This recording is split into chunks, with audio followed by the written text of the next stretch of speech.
Hello, dear people, dear friends. Welcome to a new episode of Creating Dark Velvet.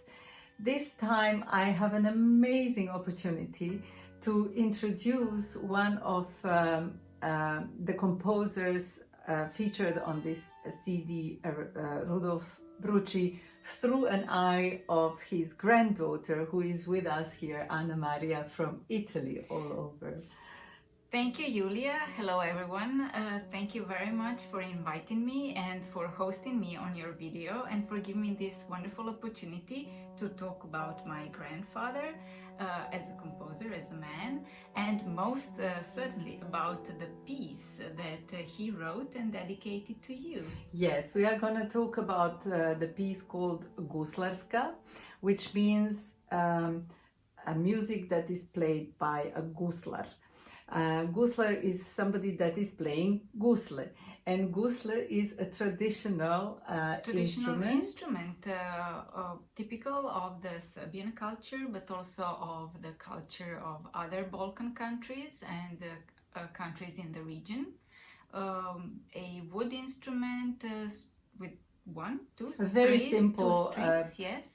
Actually, very simple stringed bowed instrument with one or two strings, with a super small region which is playing just motifs actually, right, and narrating and singing. And the guslar is not really a singer, he's a sort of a chanter, recounting the tales from tradition, recounting about legends and historic facts.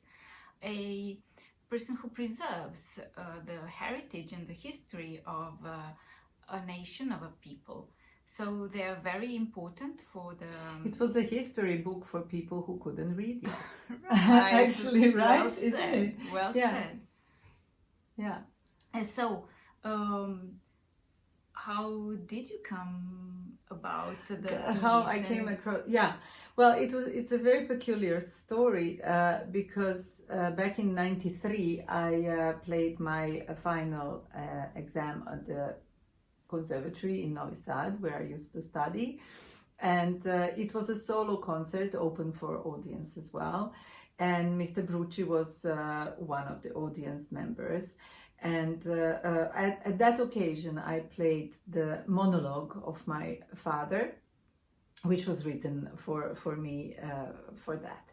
And a couple of months later, the doorbell rang, and this giant in my eyes of the musical world where I grew up in rang the doorbell, and he said, well, I have something for you because I got very inspired by the way you played your father's piece, and I would like to give you another solo violin piece. And of course, I was very young back then and kind of ignorant, and I had no idea what an honor that was. And now that I'm more and more naturally involved with it, I just can't believe, and I'm super thankful to him. And through did you play it right away? No, I didn't. It was, but somehow it did find its way to Amsterdam with me. So it was just meant to be rediscovered and thought of in 2011, because that was the first occasion I played it in the synagogue in Novi Sad. So what was it like for you? Yeah, of course, it's a new piece, and that is also one of the interesting facts, is that every piece on this CD, I just know the moment they were thought about to be created, or I know very well about why they were written, or the history behind them, or the composer, or I was there writing them together.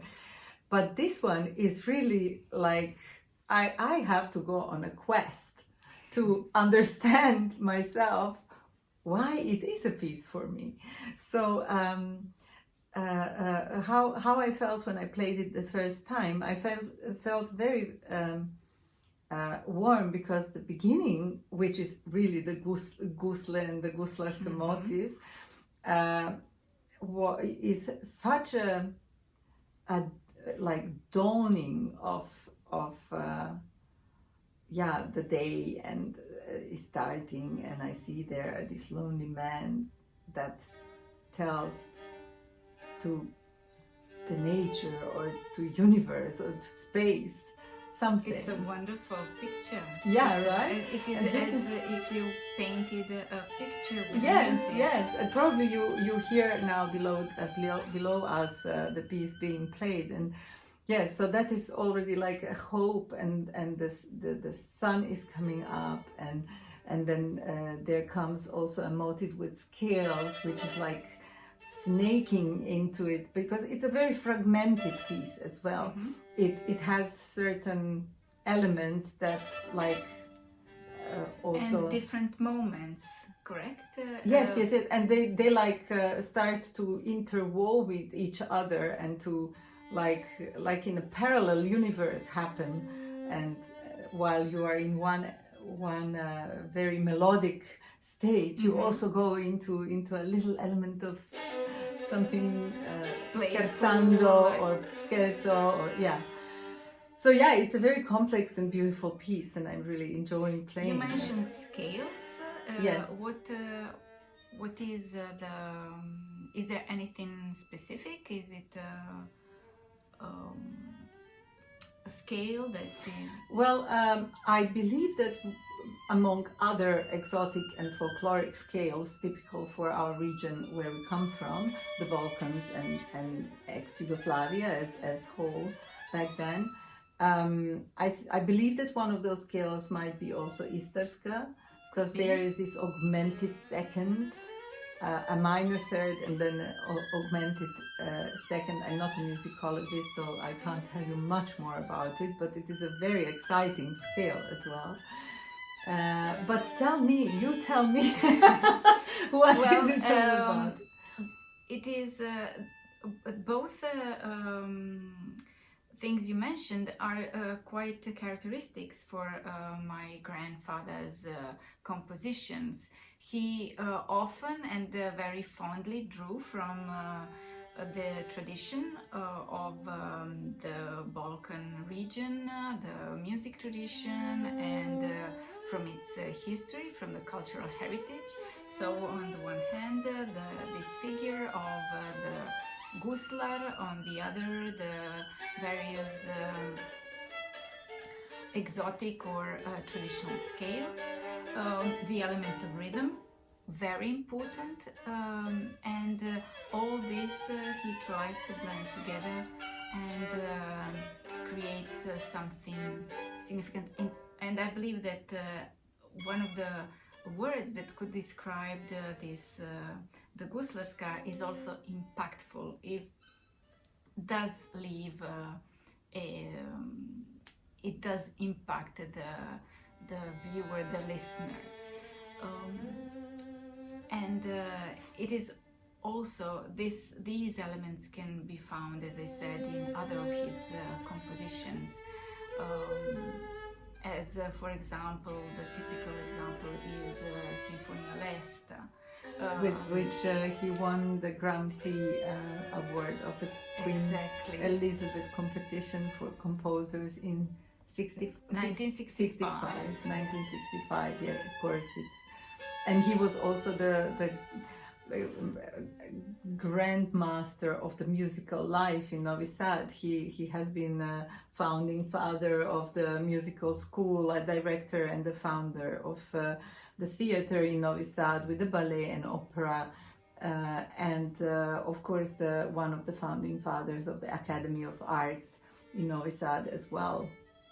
So what a figure, and what a stamina to be able to achieve all that. It's true. When I was, of course, all this was happening when I was still quite young, and I saw my grandfather quite busy coming home, then leaving again very soon because of a meeting or because of interviews. He often hosted professors from other universities, from other academies of art.